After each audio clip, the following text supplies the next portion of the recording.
This is the Benchwarmers Trivia Podcast. We have assembled the world's finest sports and trivia dorks to prove once and for all that we are just as bad at this as we were at sports.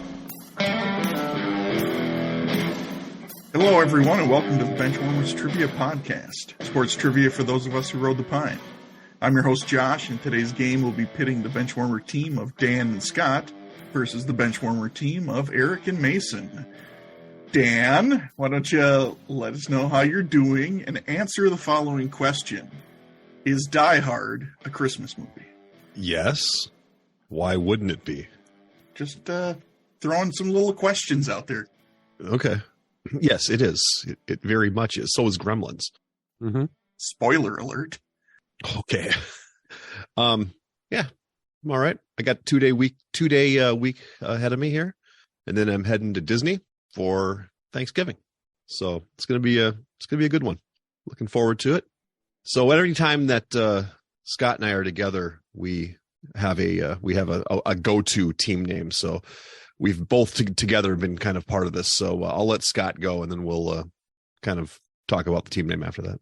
All right. So Scott, good to see you. Let us know how you are doing. And from that spoiler that Dan gave out, I would like to know your opinion on, is Gremlins a Christmas movie? Okay. Well, I'll start with how I'm doing. I'm pretty good. Although this weekend I had my first real life Too Much Minnesota moment. Up until now, it's really just been within the confines of this podcast that there's Too Much Minnesota. But I was in San Diego for the weekend for a wedding and found this random place to go to brunch to yesterday morning. It's a Vikings bar. Of course, it's a Vikings bar in San Diego, California. That makes a ton of sense. So I'm walking up and there's a Vikings, banner on the door. So I'm thinking, maybe the owner's a Vikings fan. Whatever, no big deal. Walk inside, nothing but Vikings jerseys. They've got highlights on from the Vikings-Bills game last week, just playing on a loop on pretty much every TV. Not even that much college football's on, just highlights from the Vikings-Bills game. So I, in my head, just thought to myself, this is the real life version of Too Much Minnesota. That's all they've got, Scott. Just let it go. That's all they've got. I didn't hate it. I don't hate the Vikings or whatever. I don't, it's fine. So that's that. To answer your question, Josh, about Gremlins, sure. My answer is sure. It's the same answer I give to is Die Hard, a Christmas movie. Sure. If you want it to be, like if it takes place around that holiday, sure. If you want to call it, is it the first thing I think of when it's Christmas time? Am I like, oh, I need to watch Die Hard? No, but it takes place around the time. If there's a movie that has a scene, American Pie, American Reunion has a 4th of July scene. Is that a 4th of July movie? It's however you interpret it, whatever. Okay, I got to jump in for just a second here because this is the definition of whether a movie is a Christmas movie or not. If the events of the movie would have not happened thanks to Christmas being there, then it's a Christmas movie. The Christmas has to move the plot along. So in that case, both Gremlins and Die Hard are Christmas movies. That's a fair point. He writes ho ho ho on the damn shirt. He's at a Christmas party. It's a fair point. We haven't given our team name yet either. Yes. So our team name, our fudge themed team name this time around, thought maybe we were running thin, but I think we can still carry this out a little bit longer. But we're going to be El Fudge Rodriguez. Gotta love the fudge. It was going to be EL Fudge, so we changed that to El Fudge. So now it's El Fudge Rodriguez. Got it. All right. Hey, Mason, let us know how you are, and I want you to answer this following question. Hope it's not about a movie. I'm about to say, the only Die Hard I know is The Battery, so I don't know. No. Wow. The question is, are hot dogs sandwiches? Oh my gosh. Okay. Well, sure. It's an open face sandwich. Why not? We'll go with it. It's a piece of bread and something on it. Sure. That's incorrect. Well. Oh, that's correct. That is incorrect. Yes, that's correct. Sure. Yeah. I'm doing fine, I guess. I don't have anything inspiring to add, so I'll let E take it away. Okay. So, Eric, how are you? And are hot dogs tacos? Also, let us know what your and Mason's team name is going to be today. I used to like snow, but snow, like hard, like really hard, and no lube, anything, just just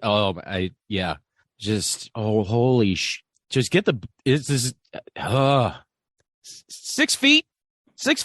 Don't live Nonstop. next to a Great Lake. I didn't choose this. What do you mean you didn't choose it? You bought a house where you're It at. chose him. Correct, but here's the thing. The Buffalo life chose me. I wanted to move, but we can't until until the rest of our family members die, because that's how my wife functions. We can't come and visit once a year on Thanksgiving, so we have to live around them. Okay. But yeah, this sucked. We spent 2 hours digging out our driveway, and you get to the end where the plow just pushes all the snow and it freezes, and it's just a nightmare. So we spent just all this time getting half of it done. So we're like, all right, well, let's take a break. We're inside, and there hasn't been a plow for a day, but all of a sudden now a plow comes by and just erases all the work we did.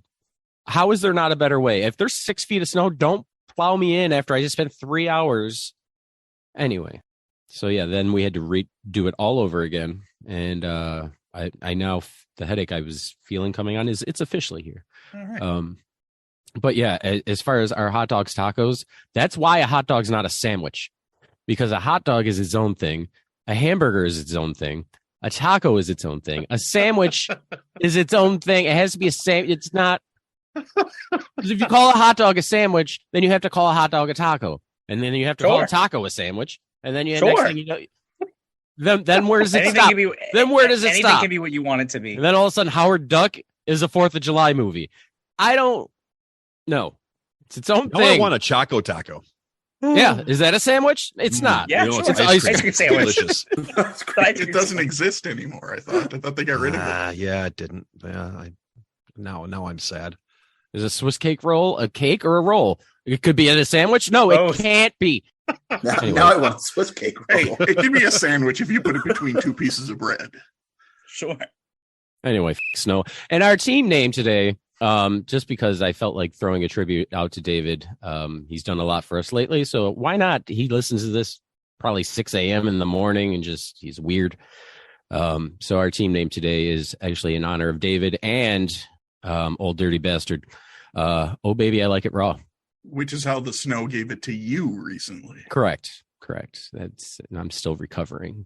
I don't know why you didn't just relocate to Detroit. That seems to be the trend. I don't know why you weren't able to do that. That, you know what? Don't get me started on that, because that's a conspiracy theory right there. Because they could have played here. They could have easily played here, but they know that Josh Allen's trash and that he needs to play in like a dome so they could beat the Browns, or else they would have lost to the Browns.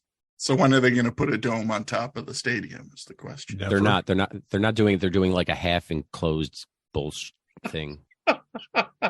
All right. Anyway. So we have El Fudge Rodriguez versus Oh Baby, I Like It Raw. With that, let's kick it over to Dan for the rules.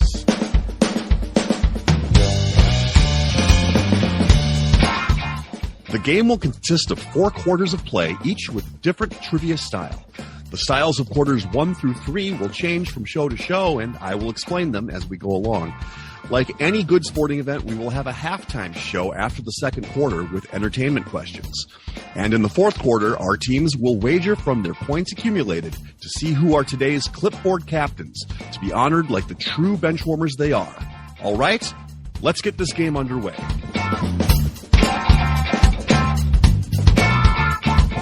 Thanks, Dan. Hey, you're welcome. And, if David was listening to this, he's not even going to hear that part. He's just going to hear the raw audio. So that's going to be really strange that he's thanking me for doing nothing whatsoever. I'm sure David will be very confused. More so than normal. All right. Today's first quarter will be sporting haikus.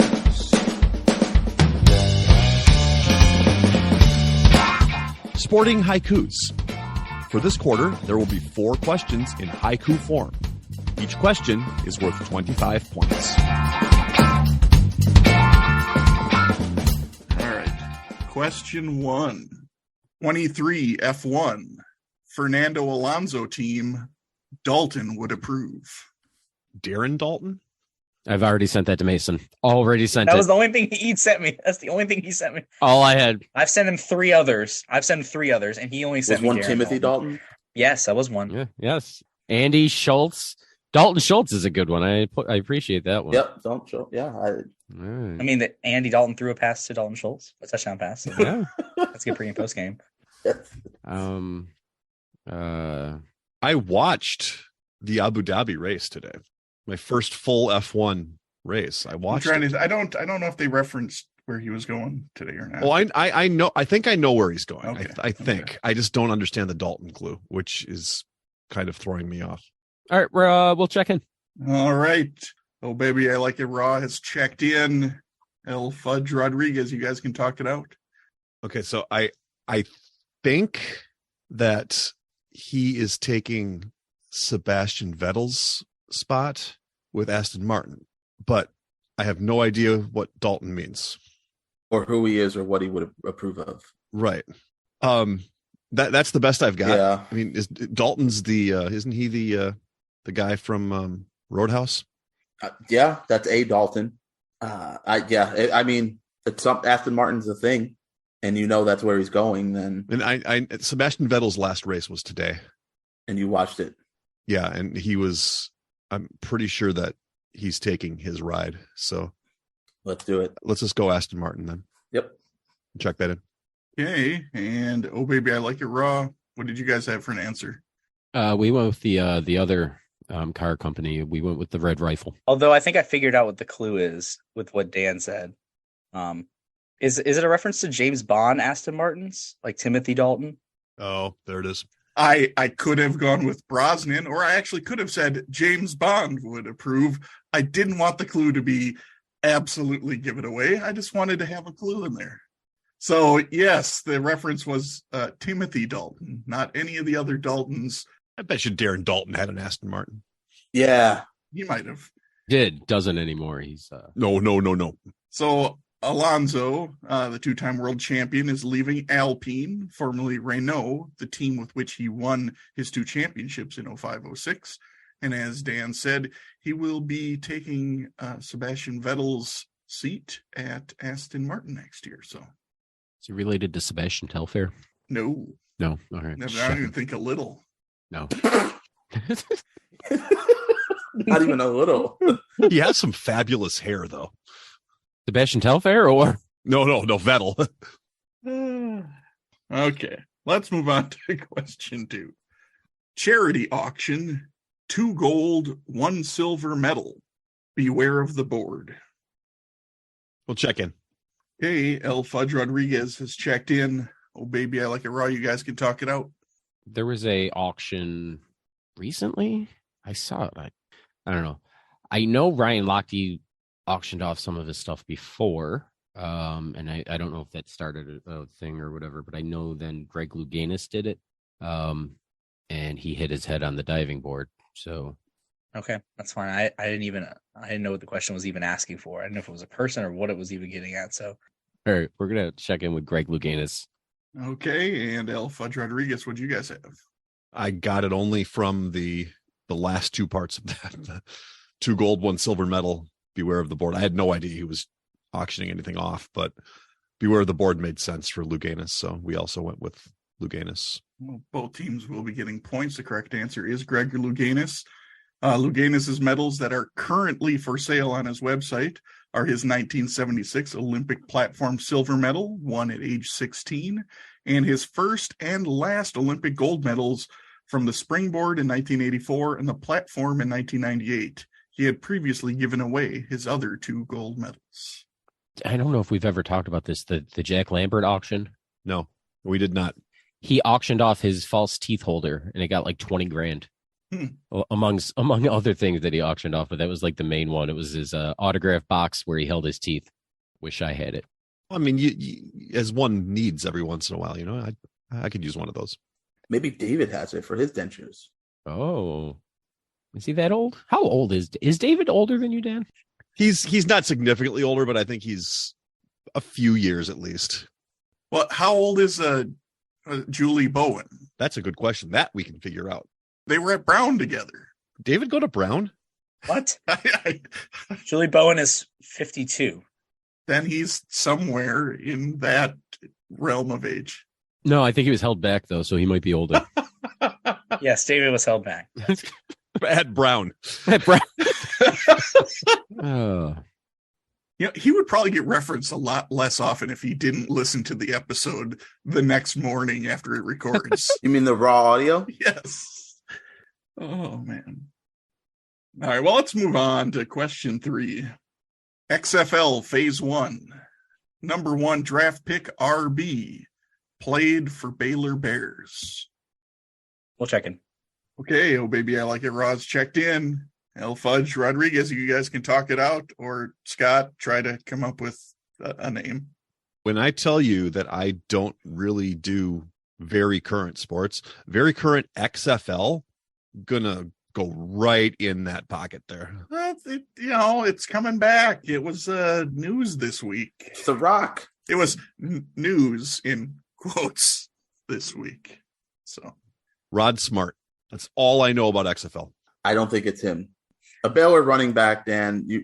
I would have to think for Josh to ask this. This is probably a recognizable name. Sure.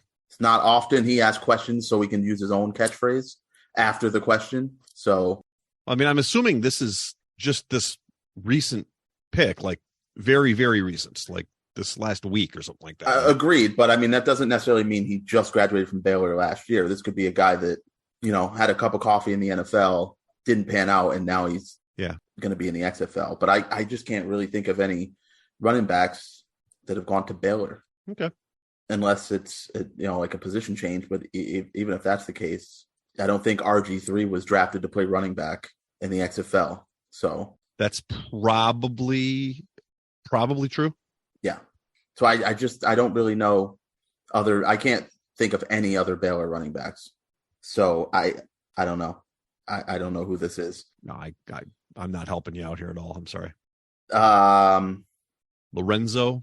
Yes. Von Matterhorn. Let's do it. Checking it in. Okay. And oh baby, I like it raw. What did you guys have for an answer? I just could remember if it's the same Baylor running back from last year that went undrafted, it's Abram Smith. So that's what we went with. Well, one team will be getting points, and it is not Mr. Von Matterhorn. Unfortunately, you could have maybe got there with a lucky something, because the correct answer was Abram Smith. And if this question had been asked of me, it absolutely would have gotten my signature phrase. Good, because it's got it from me. But Smith broke the Baylor single-season rushing record with 1,601 yards in 2021 and scored 12 touchdowns. So he had a really nice season. All right, let's move on to question 4. Rockstar persona wants Olympic pro wrestling. He is Y2J. We can check that in. Yes. Not surprisingly, El Fudge Rodriguez is checked in very quickly. So, oh baby, I like it raw. You guys can talk it out. Is it as easy as the last part of that? I don't know. The only thing I know is I remember a wrestler saying something about Olympic pro wrestling, and I have no context other than I saw it as a headline and moved on because it was about wrestling. I don't want to overthink it, but I also don't want to underthink it. Is Y2J's Chris Jericho? That's the name. He's got a rock star persona quote. I don't know. So you want to go? That's all I got. So I don't have anything other than I saw a headline that mentioned it, and I skimmed past it because it doesn't interest me. Well, we'll check in with Chris Jericho and El Fudge Rodriguez. Yeah, we didn't put a lot of thought into this one, or any thought. There was a wrestling question. My studying helped. Because I'm sure you needed to study to get this answer. Yeah, this is Chris Jericho. Both teams will be getting points. The correct answer is indeed Chris Jericho. Jericho said, and I quote, "Now you might go, how can you do that? It's all scripted. Now hold on. Stop right there. Gymnastics, pairs gymnastics, figure skating, pairs figure skating. What is that? It's two people working together to put on the best performance possible. There's no way we could not do the same with pro wrestling." He's got a good point. Honestly, if you would tell me that like, oh, there's pro wrestling in the Olympics, I would watch it. Like watch the China. Well, but the problem is the way he's talking about is they would have to be from the same country, representing the same country as opposing wrestlers, and whoever puts on the best performance would win. Yeah, correct. Do it. I would think so. Whoever puts on the best match, I assume, was how they would judge it. I might watch the Olympics, Josh. Holy! Now it's not going to happen. It won't happen because Scott would actually watch it, and then the world would end. So we can't allow it to happen. All right. Well, after the first quarter, we have a tie ball game, 75-75. Let's move on to today's second quarter, which will be 5-on-3.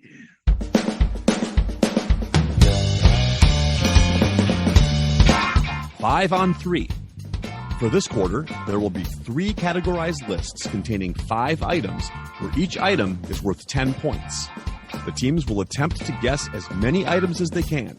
However, if a team has an incorrect guess, they will receive 0 points for that list.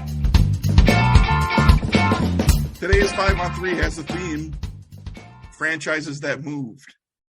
Your first 5-on-3, I would like the 5 players with the most points in a Vancouver Grizzlies jersey. So that is from 1995 to 2001. Mason, this is just going to be me trying to get out of my own way. Okay, that's fine. Good, because I would get out of your way gladly for this question. It's a team I don't care about in a time when I wasn't watching basketball. Or alive. So, or mostly alive, yeah. Hey, he was alive for a couple of years. I was busy trying to walk and talk, not care about the Vancouver Grizzlies. Okay, says the guy who knows a whole bunch of trivia from like the 1960s and 50s and 70s. And well, because he wasn't trying to walk then, Josh. Oh, fair. Mason, pick one of those names. What? Just no, don't one. put that on me. Don't put that I'm not on putting me. it. I'm not going to go with it. I just want to know. It doesn't mean I'm going to go with it. I just want to see I don't how even know I who feel. these people are. You're just I want to see giving how me, I have no idea. want to see how I who feel these after you people are. say it. Okay, I need you to say this word. I'm gonna say I have no idea. I don't know who these people are. These names don't mean anything to me. You should know at least 3 of them. Of the last list? Yeah. No, I don't know who these people are. Go with that. I don't know. Yeah, I don't like that. Why did you ask me? Why ask if you're not going to be content with what I say? No, because I wanted to see how, like, what if you had to pick a name, how it would feel. Because I have one I'm leaning towards. I don't know these names. You're asking me to just pick a name. That's a name. Right, sure. Okay, that's a name. So this is my thought is. Just go with what you want. I don't have anything. I don't know what's going on with this question. I can't help you. Sorry, Mason. What? So I'll explain when I go through it, and screw it. All right, we're checking in. All right. Oh, baby, I like it raw is checked in. So Yes. Fudge Rodriguez, you guys can talk it out and let me know your answers. Ooh, baby, I like it raw. Every day. Hey, I don't think that works that way. Yes, it does. Every other day, maybe, but not every day. Gotta have that recovery day. A lot of chafing. Yeah. Baby was traded around 2000. I think he may have made it all the way because he's there in 2002 when they play the Lakers, right? He's in Sacramento by then. So yeah, I think he may have made it to the end. I think it might have been 2001 actually, around because it might have been around the draft. So all right, I feel good with Bibby for sure. I definitely think Sharif Abdur-Rahim. Oh yeah, probably number 1. And even Big Country, even though he flamed out pretty quickly, he was pretty good for them for the first few years. He had to be there for like 5-6 years, right? Yeah, and I think that's enough to get him in there. So I feel good with those 3. Greg Anthony was there for a cup of coffee. Yeah, I always forget when Anthony Peeler got there. That's a Minnesota guy for you. Yeah, but we also said Blue Edwards. I love your Blue Edwards shout and your Tony Massenberg. Yeah, and my Lorenzen Wright, rest in peace. But yeah, those are all to me that those are all dart throws. Right. And I think we just go with the 3. Yeah, let's do that, and we'll hope that Ed gets the 6th guy instead of the 5th or something like that. Yeah. So we're going to check in with Big Country Bryant Reeves, Mike Bibby, and Sharif Abdur-Rahim. Okay, and Baby I Like It Raw, what did you guys have? So I think I had the four or top four right away, and it's going to be Abdul Rahim, Reeves, Mike Bibby, and one of my favorite players coming out when he was drafted. I already know who it is. I forgot about him. Michael Dickerson. Michael Dickerson. Yep.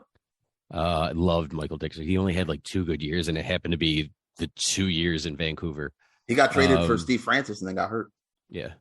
So I started with those, and then I sent over to Mason a list of Peeler, Anthony, Edwards, or Harrington. And I just wasn't. Yeah. So I went with just one of them wasn't like the other, and it was Blue Edwards that kind of stuck out. So I figured if it was an interesting list of 5, there's got to be one of those names on there. So we went with Blue Edwards. And both teams will be getting their points. Number 1 was Sharif Abdur Rahim by a bunch. He had 7,801 points. Number 2, Bryant Reeves with 4,945 points. 3 was Mike Bibby, 3,153. 4 was Michael Dickerson, 2,638. Number 5 was indeed Blue Edwards with 2,393. Those are the only players who had over 2,000 points for the Vancouver Grizzlies. After that, it went Greg Anthony, Othello Harrington, Anthony Peeler, Tony Massenberg, and then George Lynch rounds out the top 10. Lynch. He had under 1,000. So yeah, 958. Everyone else had at least 1,000. All right. Well, let's move on to the second list I'm looking for. And Mason, I think this one you'll be able to participate more with. And this is the 5 players with the most receiving yards in a St. Louis Rams jersey. So that is from 1995 to 2015. We're going to check in, Josh. Okay, El Fudge Rodriguez is checked in. So, Baby I Like It Raw, you've got just a second or two to give it some talking and let me know your answers. So let's go with. I don't even think we have 5 names. I have other names I can. I wish you would have sent them to me instead of me floundering No, around. it's more. They're mentioned Michael Humano Wanui. Like, give me some names here. I think we have 4 of them. So I think it's going to be. I think it's going to be Bruce Holt, Steven Jackson, Marshall Falk, and the last one I want. I wasn't good with it earlier. I wasn't, but the more I think about it, like I'm starting to think that maybe Kenny Britt's on this list. I was trying to think of somebody after 2005. That's what I sent you. I was like, I can't think of a wide receiver after 2005. He was there for 2 years. That's it. But his 2 years there were decent. I want to say he or maybe 3 years. Maybe he was there. You for think that's 3 enough years. to be on this list? I think so. When Kenny Britt was healthy and not, in his own way, he was great. So, I can't think of anybody else. If Danny Amendola, maybe it's not Tavon Austin, Stedman Bailey. Like, it's neither of them. Like, no, that's too late. Yeah, well, I was gonna say they would have been the tail end of it anyway. What about Danny Amendola? How long was he there? couldn't even tell you. Danny Amendola was there maybe 4 years. I feel like I would take Britt at 3 over Amendola at 4. But I think one of Britt's years is not in St. Louis. Oh. So I say we go with our 4 then, because I don't. That's fine. Yeah. All right, we'll go with Holt, Bruce, Falk, and Jackson. Okay, and El Fudge Rodriguez, what do you guys have? So we certainly thought about Steven Jackson, Oz Hakeem, Ricky Prohl, from Greatest Show on Turf Days, but didn't feel confident that they were there long enough. Brandon Malayuna, old tight end with the cornrows, was the name that came up. Mason Austin Pettis was there after 2007. Oh, God. Good Lord. I forgot about him. So we didn't feel confident saying Austin Pettis. Yeah, I wouldn't either. For obvious reasons. His parents would be confident saying his name either. But we were pretty much in the same boat, just really trying to figure out who was there after 2007 and who was Sam Bradford throwing to. We almost decided to go with other team as one of the answers here. But we didn't think that would Sam Bradford wasn't there long enough for that to work. So we ended up checking in just with the three that we felt most comfortable with, which were obviously, spoiler alert, Torrey Holt, Isaac Bruce, Marshall Faulk. And both teams will be getting points. The other team wouldn't count because they weren't wearing St. Louis Rams jerseys. That's fair. Number one, Isaac Bruce with 13,837 receiving yards. Number two, Torrey Holt, 12,660 receiving yards. Then it falls off to Marshall Faulk, 4,071 yards. Number four, Steven Jackson, 3,324 yards. Number five was mentioned, Ricky Prohl, 2,590 yards. I wouldn't have thought he had more than Hakeem. So even if we went for a fifth, so it wouldn't have been him. After that, we have Brandon Gibson, Oz Hakeem, Jared Cook, Danny Amendola, and Kevin Curtis rounds out the top 10. That's the guy I couldn't think of. I knew they had another white guy. I couldn't think of his name. So yeah. Brandon Gibson, good Lord. Well, that's a name I haven't heard in a long time. When you get down below 2,000 yards for multiple seasons, it's easy to sneak into that list. So yeah, both teams got their points. Moving on to list 3. It's a hockey list, and it's also a list where I threw a bone to Dan. All right. I would like you guys to give me the 5 players with the most goals in a Minnesota North Stars jersey. So this is from 1966 to 1993. And you don't need to type. When you feel comfortable checking in, you just go ahead and do so. You can do what you got to do. I'll check in. El Fudge Rodriguez is checked in. So, oh, baby, I like it raw. Eric, you can say some names to Mason. I'll say that's a name. Really just to the audience, probably the listeners at this point. Mason, all I want to know, and this isn't whatever, can you name one player that played for the North Stars? Gordon Bombay. Scott said that already. He's not wrong. So nope. Okay. I don't care about hockey, so no. I just wasn't sure if you could name somebody who actually played. I don't know what I see. That thing that you had to shovel, I've never seen it before. I know they get it up there a lot. There's a lot of things I'm not. You've never seen snow? I mean, I've seen it like usually in person.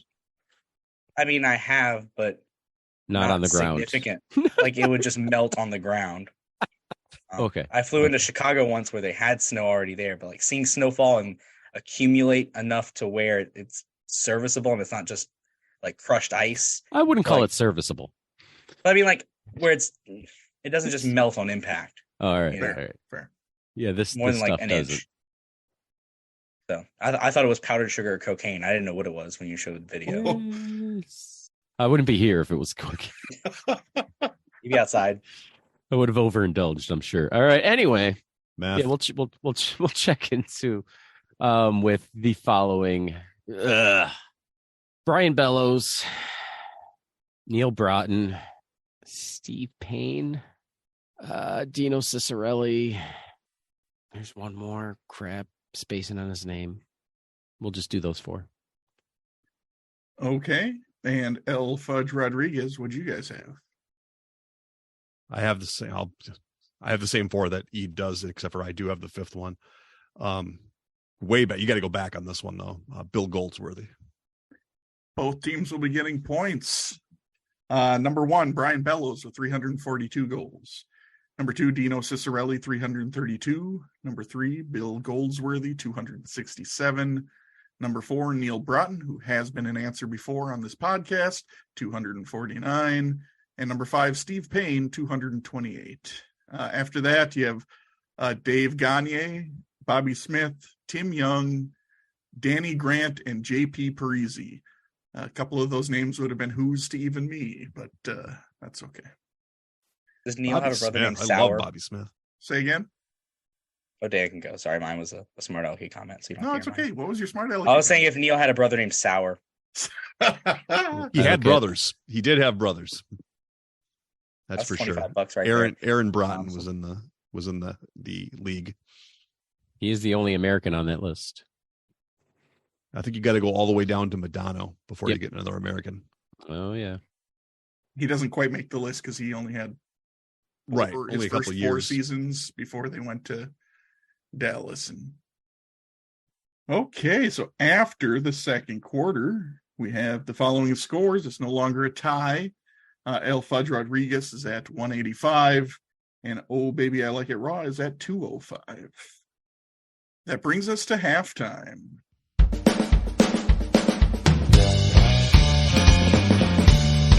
It is now time for the halftime show.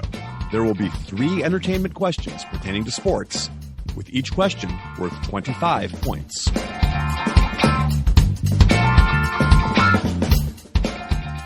So in honor of the first sports trivia game I ever wrote for Sports Trivia Face Off, today's halftime has a Back to the Future theme to it. Question 1.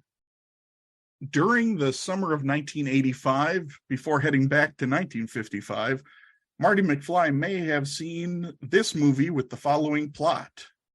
A minor league baseball player must spend $30 million in 30 days in order to inherit $300 million. However, he's not allowed to own any assets, destroy the money, gift it, give it to charity, or tell anyone about the deal. We're checked in. I knew this one.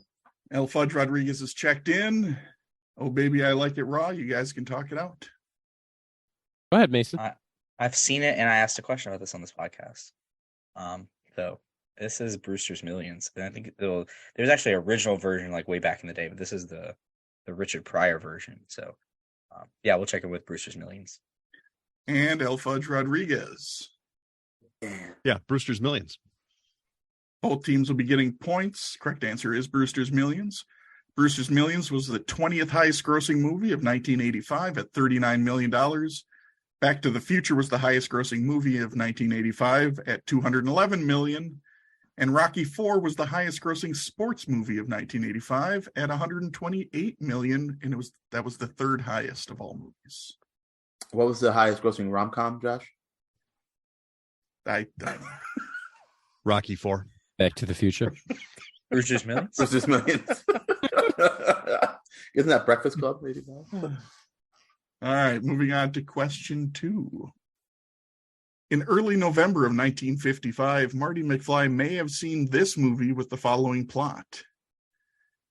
In New York, a gambler is challenged to take a cold female missionary to Havana, but they fall for each other, and the bet has a hidden motive to finance a crap game. We can check in. El Fudge Rodriguez is checked in. Oh, Baby I Like It Raw. You guys can talk it out. Is this a Bond movie? Like, I don't know what this is. Sound like one. Yeah. It's not Casino Royale or. You know what I mean, this sounds like? This sounds just like Brewster's Millions. Yes, yes. It's very similar. I have no idea. 55 old-timey movies doesn't really hit my wheelhouse. So, Havana. They fall for each other. Finance a crap game. Oh, Only thing I can think of with a gambler in it, like from that range, isn't there like I don't know. I thought it was a musical, but maybe it's not. Maybe I'm just stupid because I don't know. I have no idea what you're even talking about. I don't know what you're getting at, but There's my mom watches it. Crap. okay, that's very helpful. Let me get into your mindset for that because It's dumb because it's old.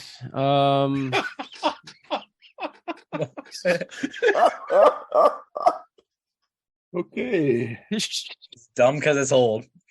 Yeah. Did you ever watch something that's old? It's super dumb. I don't disagree at all. It's just like what did I watch? I don't even remember what it was, and I'm just like, how did people think this was entertainment back then? Was Just 'cause this it in was- color? No, 50s, maybe. Could be, right? Because it's possible, but probably not. I don't remember. I have nothing. I'm waiting for you to give me anything insightful that I can pull off of because I have nothing. Movies that take place in Havana. Go. Oh yeah, that's Dirty Rude. Dancing 2. Rudy. Wasn't it called Havana Nights? Yes, it is. Cool Runnings. Yes. Cuba. Yes. All right. I got nothing. I'm out. Yeah. I can think of a movie that came out around 1955, but it's what is it? Rebel Without a Cause. Love it.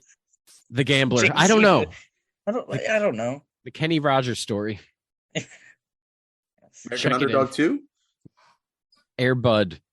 The Gambler. Any of them, Josh. They're all wrong. Just take one. Oh, you just want me to take any of those answers? I'll let you have all of those answers. All right. And like now our we'll move on to El Fudge Rodriguez for probably the right answer. Well, as soon as Eric said that it's a musical, I was he's gonna get this. And we thought you had it. It's my favorite musical of all time. Actually, it's Guys and Dolls. One team will be getting points, and Dan messaged me. He's going to get it, and I hate him. Well, now you don't have to hate him because he didn't quite get it, even though he was right there at it. That it was a musical. I thought he was getting at West Side Story, and I was like, "That's not the plot." So yes, Tony kidnaps Maria and brings him to Havana, even though the Sharks and Jets play craps, and that's how they settle. That actually probably did happen in the deleted scene. So yes, the answer is Guys and Dolls. Guys and Dolls was the fourth highest grossing movie of 1955 at $13 million. Lady and the Tramp. $13. Lady and the Tramp was the highest grossing movie of 1955 at $94 million. So what, did everybody see that movie 89 million times? I don't think that's how math works, but okay. Wasn't going to the movie like 2 bits? What's 2 bits, Dan? How much is that? A quarter. It's a quarter. It's a quarter. And I don't think movies cost that was a shave and a haircut. Oh, all right. And I don't think movies in 1955 probably cost a quarter. I don't think, probably. David was there. I need to add Ead's Air Bud sequel to my list of potential Air Bud sequels there. What'd you say? He was a gambler in this one? So the Gambler, yes. He just plays Texas Hold'em with a hoodie and sunglasses. So that one's going to be Air Bud, Breed 'em and Weep. So just to let you know, Guys and Dolls was the closest thing to a sports movie from 1955. The fact that there's gambling involved is like, okay, that's... Lady and the Tramp was more of a sport than... There's actually very little gambling going on in because they can't put the game together. That's the whole problem. They need the money to put it together. I get it. It's as close as I could get. All right. Moving on. Just for the record, the musical I was thinking of was Funny Girl, so not even close. Oh, okay. All right. And now I don't hate you. So there we go. All right. Question 3. On October 26, 2015, Marty McFly may have seen this movie with the following plot. After a fatal incident sends him on a rampant path of destruction, a champion boxer fights to get custody of his daughter and revive his professional career. Is this $1 Million and $1 Baby? The sequel. It's Brewster's $1 Million Baby. Yeah. That's like a pre and post game right there. Doesn't quite work, but close. No, it doesn't. Millions. Damn it. I was right when I said I should wait until halftime to be optimistic about this game. Hey, Richard Pryor in an actual boxing movie, throwing those punchlines. Good. Thank you. We're checked in. Yeah, well, baby, I like your Rod's checked in, so El Fudge Rodriguez, you guys can talk it out.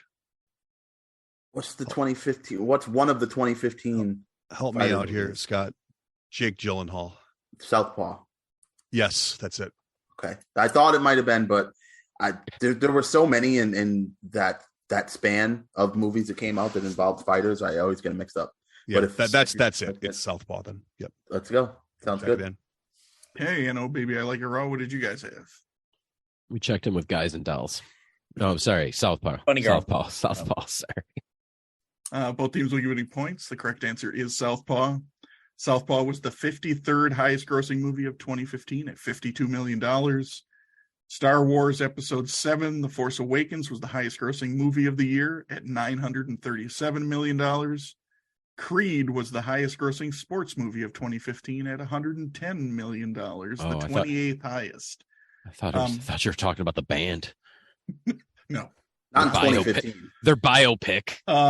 However, Marty McFly could have also seen Jaws 19 at the Holomax Theater in Hill Valley, as seen in Back to the Future 2. Wow. You saw it on the marquee of this, Yeah. the theater. After the creepy old guy comes up and tells him he wants to put some money on the Cubbies. Southpaw, also an Air Bud sequel. Hold on. All right, so after halftime, we have the following scores. We have a lead change. Oh Baby, I Like It Raw's at 255, and El Fudge Rodriguez just a little bit ahead at 260. That's time for Lucky 7. Here we go. Unlucky 7, the way this has been going.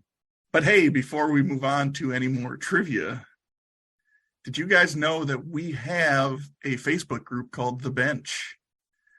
I did. I was just on there today. So you can join us on The Bench on Facebook and have fun chats and posts about sports and non-sports things. And yes, cool Eric, sports trivia. and some cool sports trivia. Question. Yes. What if you don't have Facebook and you think it's just the government's way of tracking you? Well, if you don't have Facebook, you probably don't have Instagram. Twitter still exists currently as we're recording. It might not by the time this releases, but you can follow us on Instagram or Twitter as well. If you search Benchwarmers TP at either of those, or even on Facebook, you will find us. Thanks. Also, those of you who are listening to this, if you'd be willing to go to Apple Music or Apple Podcasts or God, what's the other big Stitcher? one? Stitcher, and give us a rating and Tinder. maybe a nice comment, we would greatly appreciate it. We really want 5-star reviews. It'll help people find us because we want more people to listen to this nonsense. Farmers only. Unless you've signed us up for that, which wouldn't surprise me. Well, actually, that was think David, the simple David. farm boy. That's how David found us in the first place. It's So a very yes, informative profile I made for us. Give us a rating, give us a review. It's been over a year since anybody's given us a review. We would greatly appreciate it. Thanks. No, seriously, Mark. You haven't reviewed us yet? Yeah, you're on every episode and you can't leave us a review. Oh, boy. Despicable. This will be the one and only time they let us do live reads. Apple Music. What's Marcus and I Apple should release Music? a single. Apple Podcast, whatever. All right. Eric's going to quit because the third quarter is the missing link. The Missing Link. This quarter will consist of 5 questions with theme-linked answers. The teams will attempt to answer the questions and guess the theme. Each question is worth 20 points. If a team checks in first via chat to the host with the correct theme before the 5th question, they will earn 100 points. The other team can still earn 50 points with the correct theme guess. If neither team has checked in with the correct theme before the 5th question, each team can earn 50 points with the correct answer to the theme after the 5th question. All right, guess I'm doing the missing link by myself. Okay. Eric can answer the questions. I'll do the link. Oh, here we go. Okay. Division of labor here. Unless it's movies, and then I'm screwed. Oh, it's going to be something like types of oscillating ceiling fans. I don't know. That would be dangerous. It would be. Not a big fan of that one. I mean, brand new invention that I like. Let's. No, it's not. It's not. It's not on purpose. It's the ones that are very loose in the top and they kind of swing. I mean, I'm just thinking this through. It has to have a long arm from so you have to have like a vaulted ceiling, but it would work. A long raw arm. It would work. All right. Question 1 on the missing link. The Buffalo Bills drafted what wide receiver out of Tennessee in the second round of the 1999 NFL Draft? Check it in, Dan. Yeah, that's what I was about to say. Yep. We're checked in. All right. El Fudge Rodriguez is checked in. So, baby, I like it raw. You guys can talk it out and give me your answer. Right around Eric's peak draft time, so you should have this one. No, you don't. It's Peerless Price. That's a name. Check it in. It's a hell of a name. And El Fudge Rodriguez, what'd you guys have? Yeah, same here. Don't know if Eid has been in his house like Eric Molds, but we also checked in with Peerless Price. No, a girl I worked with at JCPenney dated him. Nice. Oh. It was weird because she wasn't good looking. So I don't know what he was doing. She's probably one of many. Yeah. Did she do a price check? Nice. I was gonna say, did she work at Payless? Doesn't it feel good to peer less?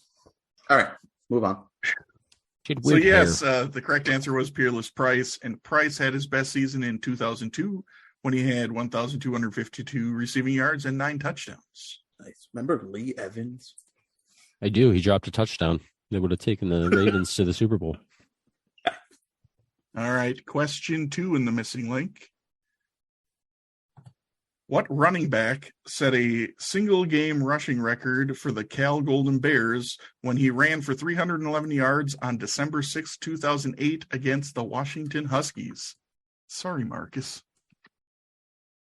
Yeah, we're checking. Okay. Okay, oh baby, I like it. Roz checked in. El Fudge Rodriguez, you guys can talk it out. I think it's Javid Best. The time frame fits for Javid Best for sure. Yeah. And I know he just had a couple of crazy statistical gains, and that's why the Lions picked him so early. Yeah, that's got to be it. Yeah, I'm with you on that. because the other guys I'm thinking of, he sandwiched like Marshawn and Like the a guys hot dog, or afterwards, so. No, like a sandwich. Oh, Taco, Taco. you know. Yeah. A Swiss cake roll. Yeah, you know, Stop. anything really. I can't go to the store. We're recording. Well, you know what? Grubhub goods. Hold on. Technically, all a right. banana. Technically, a banana's a sandwich if you think about it. Cereal soup. Cereal. yeah. Let's go with Javid Best. We're gonna check in with Javid Best. Okay, and oh baby, I like it raw. What did you guys have? He was amazing. Even his short time with the Lions, I loved him. Javid Best. Both teams will be getting points. Correct answer is Javid Best. Best also set a Cal record for most all-purpose yards in a single season in 2008 with 2,247 total yards. The theme-linked answers thus far are Peerless Price and Javid Best. Moving on to question 3. What defensive back who played for 2 teams during his 14-year career had the second most tackles by a defensive back during the 2000s?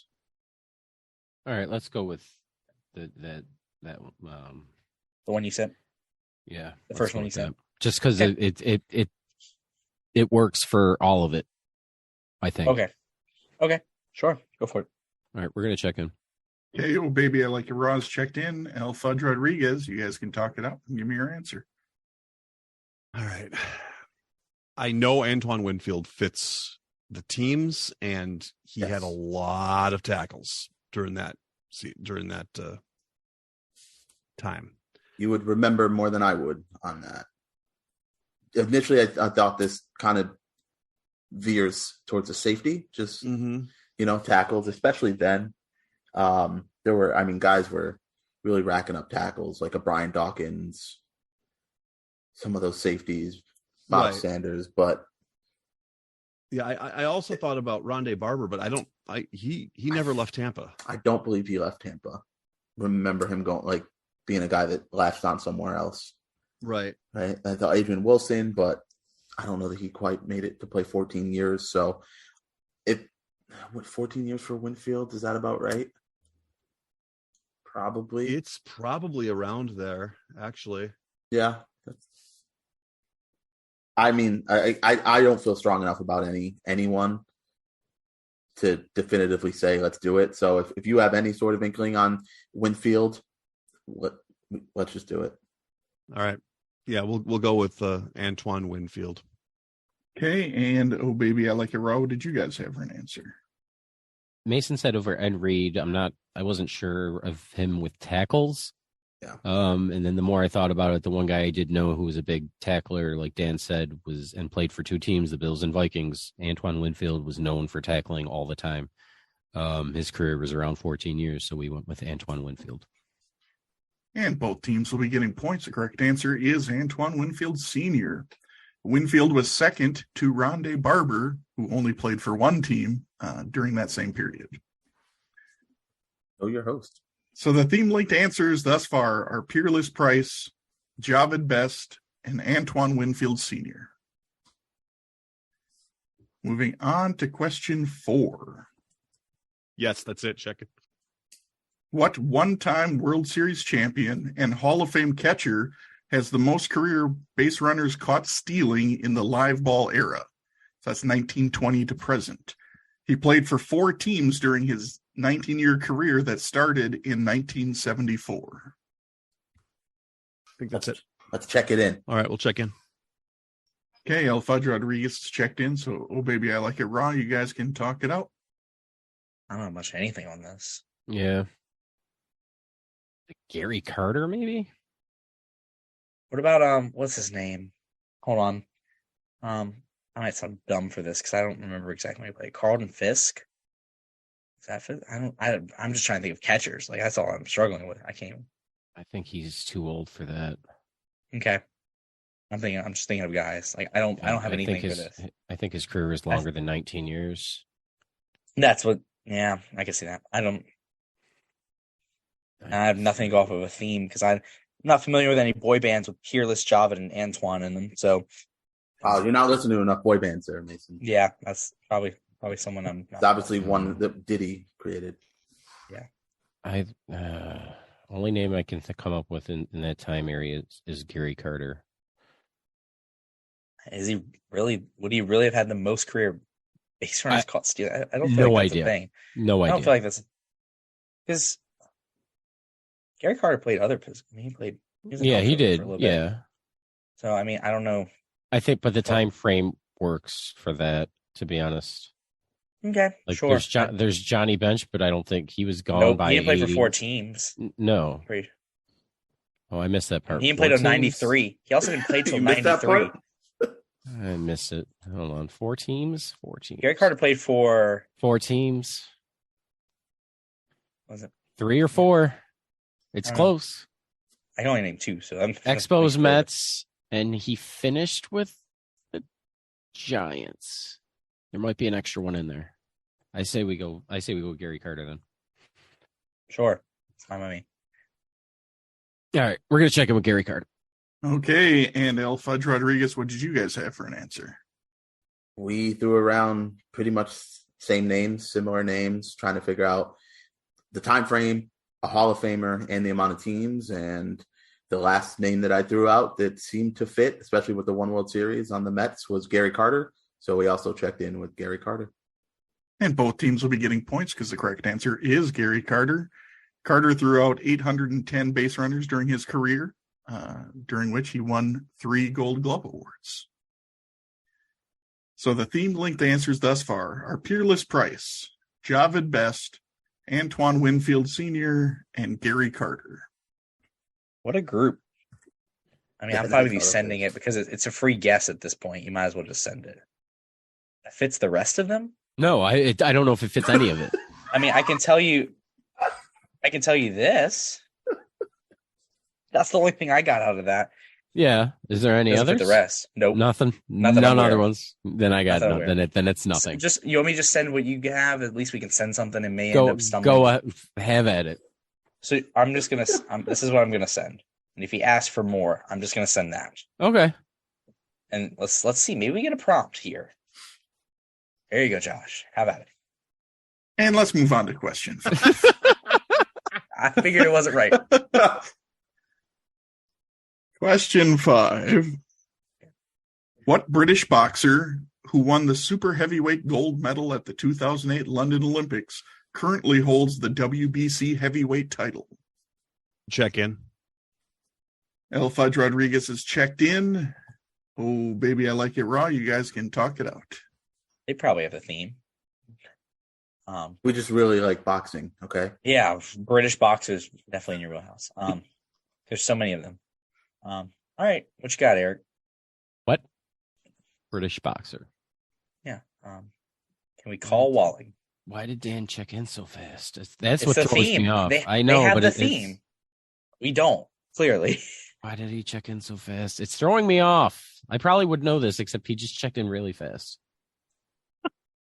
He has the theme, probably. That's what I'm guessing. It's something with the first four gave it away, which I don't understand that. But You know what, Dan? This could be the theme. maybe they don't have it. Scott's just bluffing here. Scott's bluffing. They have the theme. They have it. They have the theme. He's bluffing. I know this. This I is didn't think about the that. ruse. And Dan's playing along now. Look at that. Dan's trying to hold it. He's holding it in. I saw him crack a smile. This is not a visual medium. It doesn't have to be for me to commentate it. We are on YouTube. I got By it. the way, Josh didn't mention that earlier. It's Tyson Fury. Does that help with the theme? No. Okay. Well, let's check that in, and maybe we can buy some time. Tyson Fury. Buy some time. You guys checking that in? Eric's checking that in because I don't. Yeah. No, we are. I just. It's, Okay, and El Fudge Rodriguez, what did you guys have for an answer? It's Tyson Fury. Both teams will be getting points. The correct answer is Tyson Fury. Fury has a professional record of 32-0-1, and he has a WBC heavyweight title defense scheduled for December 3rd against Derek Chisora. Can't wait for that. So apparently we won't be seeing the unification bout this year, but hopefully next year. So the theme-linked answers are Peerless Price, Javid Best, Antoine Winfield Sr., Gary Carter, and Tyson Fury. I thought the last one was supposed to give it away. Yeah, I thought so too. Dan, would you have it say already? that if you were sniffing around on this, that one would give it away? I would say that we had the answer to that question before you. That's read the why we question. checked in so quickly. Yeah. You might as well go ahead and tell them that they have the theme so we can talk it out. They do have the theme. So if you guys would like to talk it out, you guys can talk it out. And I'm almost willing to give you guys at least a small hint. I'm sure they won't mind because they already have additional points on you. All I'm going to say is look at the last names. And I'm not saying that'll help you. But That's what I've been because that's looking what at. we've been looking Yeah, I was going to say, I'm sure they so have been. I think I've figured it out. These are all famous novels that are called The Sound and the, and then you fill them in with the blank. So I The Sound and love the the Price. sound in the Winfield. I loved that book. Yes. The Sound and the Carter. Yeah. Fury's what I'm feeling inside right now, but I don't feel Price, Best, Winfield, or Carter. You don't You feel don't feel best right now? best? Come on. No. I was going to say if it wasn't last names, it could be chicken companies with Tyson, but that doesn't obviously work with the rest. Peerless Chicken. It's very famous. That sounds incredible. All right, anything on the last Chicken. names? I figured it was the last names because like Peerless and Javid aren't common names. I figured Antoine Chicken. We almost sent over cool names after the third clue as our theme. Yes, I mean that is fair. Gary threw that off. Gary Gary. kind of messed that up for us. The coolest name of all. I was like, is there a SpongeBob character named Javid? But Peerless. All right, Eric. Anything, please. I'm Some snail named Javid. Javid. Best. Is it like Marvel? Oh, I was gonna say Pete Best, but okay. What does this have to do with Marvel? Just because Fury's supposed to give it away, and the only thing I think of when I hear Fury is Nick Fury. Someone has the last name Best in Marvel. Sure. I mean, the other ones are decently common. Well, maybe not Winfield, but Price and Carter. I could see those being common last names. Well, obviously, I wasn't gonna get it if it's a movie link. So the only thing I had for Best is Pete Best, but he's already asked a Beatles one before, so I doubt it's that. Okay, so what are we gonna say? We're just gonna say Marvel, and we're gonna hope it covers the whole. Marvel cinematic characters. universe. It's gonna be more specific. It's gonna be from some random movie. No, it's not from any random movie. Okay, so all right. Well, Well, it's a specific I'll let you. You're That's the problem. well. That's the problem. It's technically 5 specific movies. Actually, could be more than 5. It's Now I think you're saying too much. well, come on. There's more than 5 Star Wars, so it's not that. I've said too much. It's It not Harry hurts Potter. sometimes when I do these. I just want to help. I can't give you anything. So, Eric, tell me something because this means nothing. I have nothing. This whole game, I've had nothing except for Brewster's Millions and Steven Jackson and Abram Smith. That's about it. So please help. I'm desperate. Marvel, is it not Marvel characters? I don't understand It's something more specific. It's from a specific it's movie. not a more specific about. Okay, well then I don't know. Dan, are you saying I'm giving too much here? I think you might border on it. I am bordering on it. So, all right, I need an answer, guys. I have nothing. Just give me anything. This game is breaking me slowly. It's freaking stupid. It's missing link crap. I never get it. So actually, you often get it when I'm teamed with you. You actually get the link when I'm teamed with you, but that doesn't help because I'm running this. I'm usually decent at these, but if it's anything Marvel related, I have no shot. The sad thing is that it's breaking him. Oh, now I'm giving away too much. Oh, that's true. I said breaking early. I don't know what's going on. Hold on, maybe it's not Marvel. It's Breaking Bad. Is that the clue? Dan. Shoot. What is happening? I'm ready. Samuel L. Jackson characters? I don't know. Let's go with that. Yes, we're going with Samuel L. Jackson characters. All right. And Dan, I actually don't think I'm the one who gave that one away. Did I give that away? I'm playing this game on the rest of this game. I still don't know what's going on. I don't know what's going on. Eric, did I give that away? Seriously? No, because I didn't even hear what you said. I was going to ask what you said, but I didn't hear it. Oh. Okay. Well, it's I actually wrote them down as we got to them because I know who all 5 of these are now. It's Elijah Price, Lucius Best, Jules Winfield, Coach Carter, and Nick Fury. It is Samuel L. Jackson characters. Yes, so both teams will be getting points. Because when he said, what did you say about breakable? He said, I said Speaking of breaking, yeah, it's too bad it's breaking him. Yeah. So yes, so Elijah Price or Mr. Glass from Unbreakable and the movie Glass, Lucius Best or Frozone from The Incredibles, and I'm assuming The Incredibles too. Yes, he is, and he did reprise his role in the. Where's my super suit? And the better Incredibles movie. Jules Winfield from Pulp Fiction, Ken Carter from Coach Carter, and Nick Fury from 11 MCU movies thus far. So, couldn't have used a Mace Windu in there anywhere? No. Where's my super suit? Do you know a Mace or somebody with the last name Windu? Well, it sounds like a soccer player. The rapper. Is he an athlite? He might have been. I don't know. In a celebrity basketball game. Yeah. He's probably in a rock and jock game or two. All right. It didn't help that I've watched half of any of the movies that he's mentioned. Could have used a Valentine. I would have helped me. I've seen Kingsman. I haven't seen. I almost. So I put in the Winfield because I thought that would be more of a help. I initially had Buddy Franklin as the answer because his character in Deep Blue Sea's last name was Franklin. You couldn't have thrown Johnny Flynn in here for. I don't like Buddy Snakes on a Plane. I thought about that. No John Shafts. Yeah, there's no sports people named Shaft. No? I would have quit the show on general principle if you threw Buddy Franklin in. Well, good thing I didn't. I mean, I was gonna basically call him out as a thug, but I wasn't gonna give him praise, mind you. What was his name? Oh, you could have easily.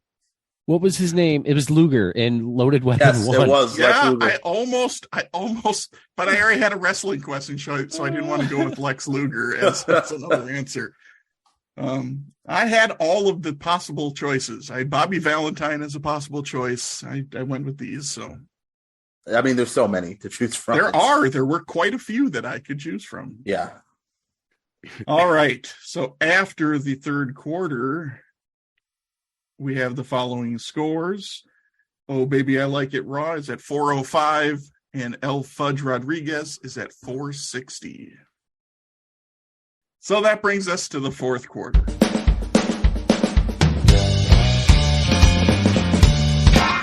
The fourth quarter, known as Put Your Fours Up.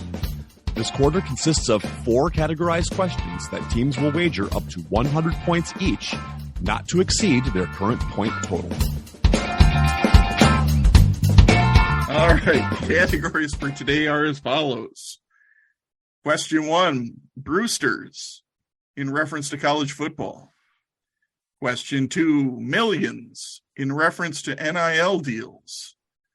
Question 3, Southpaw, in reference to the NFL. And question 4, Back to the Future, in reference to Major League Baseball. It's now time for the teams to place their wagers. Now that the wagers are in, on to the questions. Okay, question 1 in the category of Brewsters. Tim Brewster, the second worst head coach in Golden Gopher football history by win percentage, is currently the tight ends coach for what FCS school, whose head coach is lobbying for his team to receive an FBS bowl berth? Oh, sorry, I almost wasted $5. So you do know him. I was struggling to think of anyone named Brewster. It wasn't Punky Brewster or Brewster from Brewster's Millions. You don't appreciate this. There's an old linebacker named David Brewster for Jacksonville in the 90s and 2000s. Wow. It's We can check in. All right, El Fudge Rodriguez is checked in, so oh, baby, I like it raw. You guys can talk it out. Give me your answer and your wager. I only got it from that last part. I don't know who Funky Tim, whatever his name is or what he's doing currently. But the FCS school whose head coach is lobbying his team to receive SBS, it's got to be Jackson State. Deion Sanders coaches there. So that's got to be. Yeah, I was still trying to read the questions. That's fine. Yeah. All right. We're going to check in with Jackson State for 169 points. Nice. Unfortunately, you have to cut off that 69 points. You never cut off the 69. Or the 100. All right, El Fudge Rodriguez, what did you guys have for an answer? That's exactly the same way that we got to it with Deion Sanders. They're undefeated this year, and that would be something that he would want to lobby for. So we also said Jackson State for 100.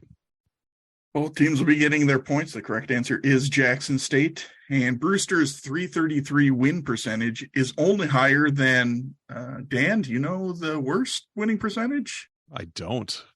Jim Wacker. Oh, Jim Wacker, yeah. 291 winning percentage. And he was the coach while I had season tickets while I was in college. They weren't very expensive. I'll tell you what, Jim Wacker could coach offense because they could score points, just not as many points as they would give up. Well, both teams gained 100 points on that one.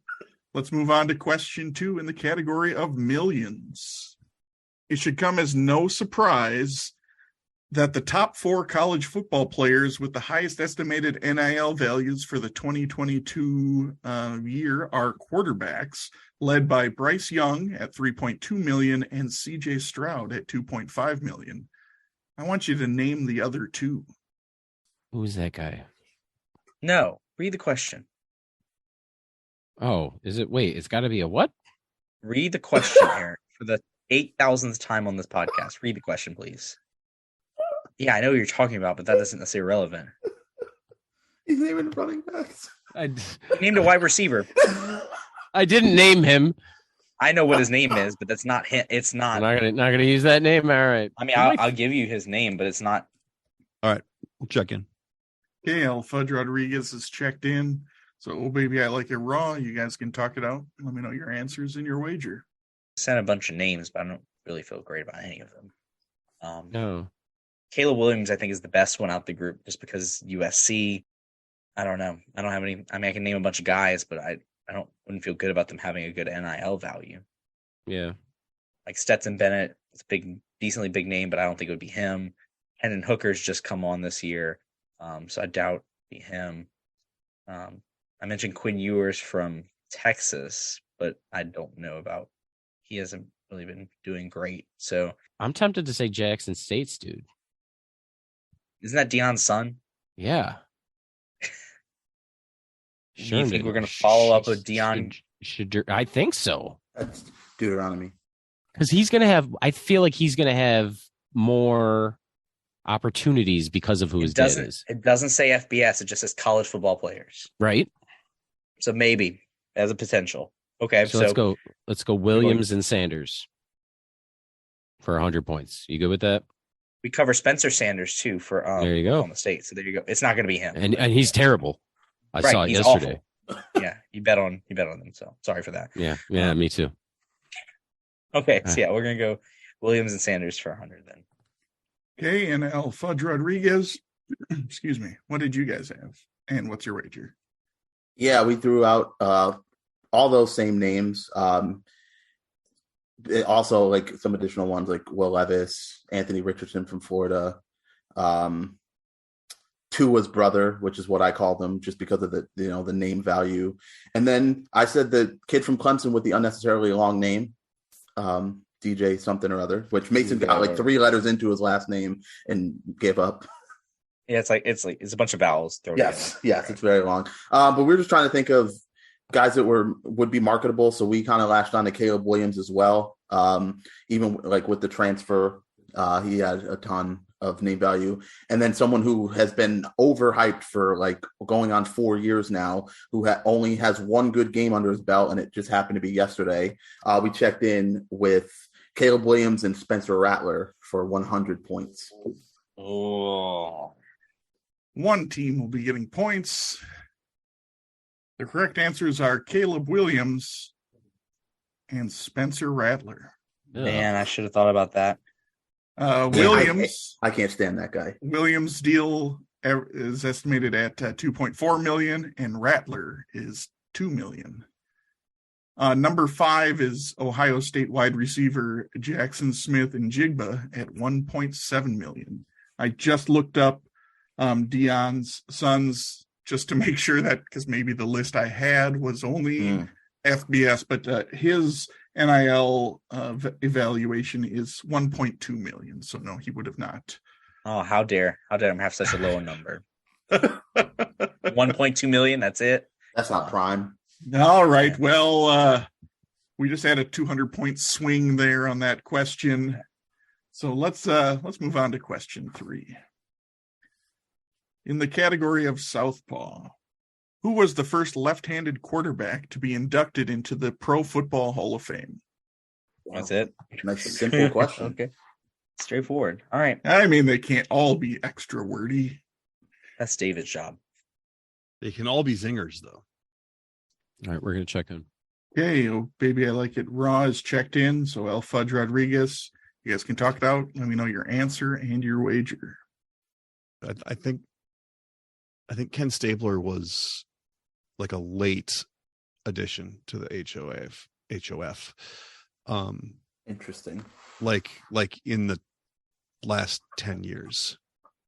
Okay, so with that in mind, then I think it almost has to be Steve Young.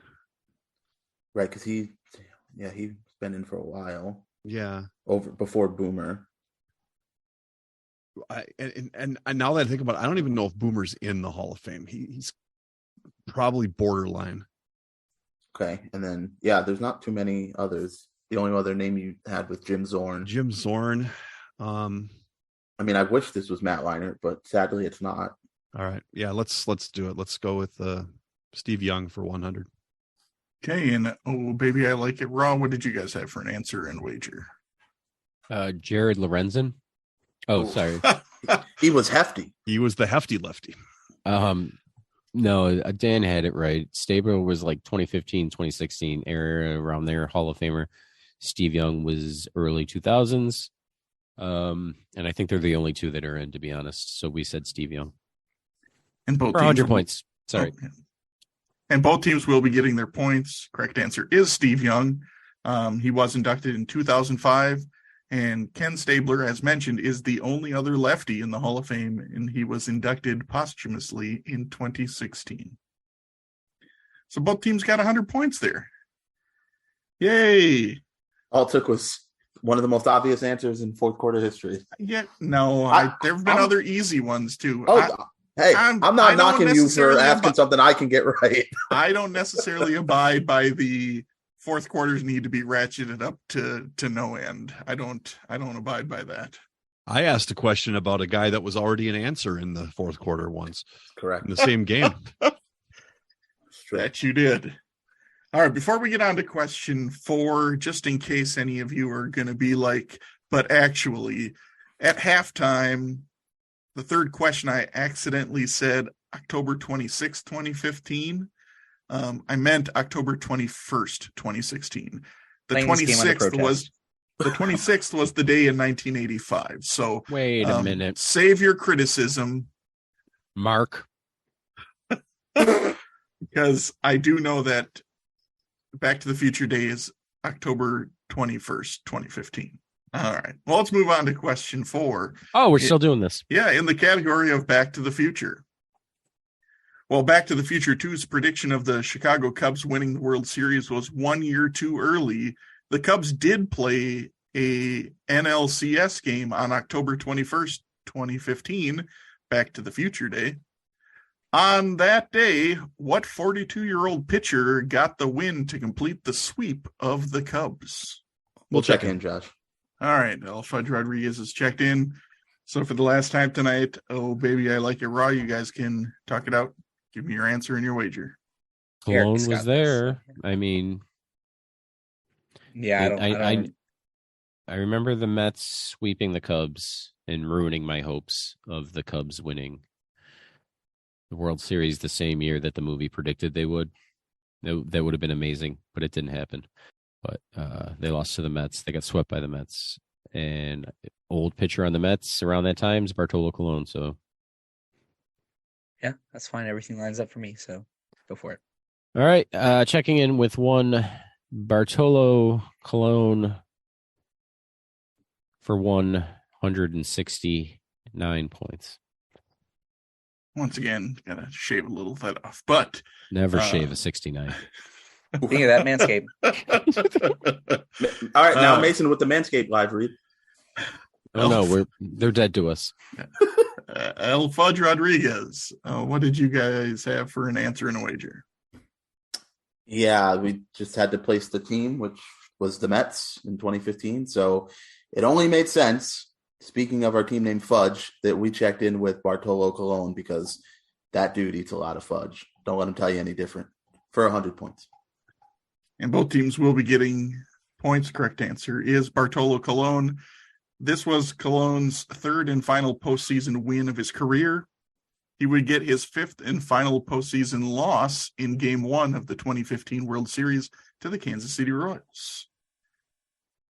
So the game has come to an end, and here are the final scores. Oh, Baby, I Like It Raw finishes with 605 points. And our clipboard captain of the game, who are receiving the coveted Kellen Moore Award with 860 points, is El Fudge Rodriguez. Oh my God, so happy I didn't win that award. Yeah, I'm about to say, I'm glad I tanked it for you, Eric. So a lefty clipboard. So El Fudge Rodriguez, enjoy your mouth breather award. Thank you. Yeah, I think it smells because his mouth is open. He's got to have halitosis. There's no way he doesn't. There's probably some drool on the. I mean, I'm breathing through my mouth because my nose is stopped up, but he's an offensive same genius. category as Kellen Moore. Scott, you had a great game tonight. You were in there with all kinds of information that got us through. So, from me to you, Scott, thanks.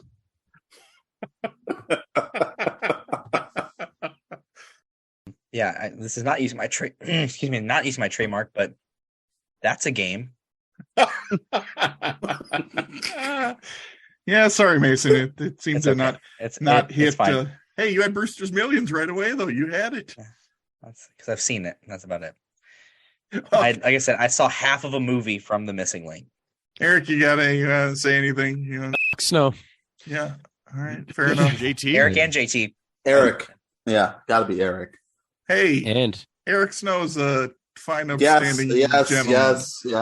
I You know played who else? pickup basketball against him. Yes, you did. Made a jump over one of his teammates, perhaps. I did make a jumper over one of his teammates. Fellow NBA player, Sean Resper. Shout out.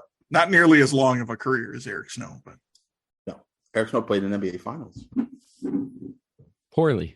all right. Well, with that, Eric Snow played his career poorly. If you made it all the way to the end and are still listening, I would like to thank you for listening to the Benchwarmers Trivia Podcast. And until next time, we'll keep the bench warm. And raw. And I'm sorry. Thank you. Wow. We didn't do any. We got to start doing the Pete Weber thing more often. Wow. Wow. That was a game. Wow. Oh, this last one. Dad. Glad he's dead. National treasure. Dad watched Guys and Dolls back in the day. He loved it. He was in it. He was one of the guys. He was grabbing all the guys. I mean, the girls. The dolls. The dolls. Where did the doll? Show me on the doll where he touched you. Okay, on that note. That ball hit high and deep. Stretch. Get on back there. They look up. You can put it on the board. Yes. Into deep left center for Mitchell.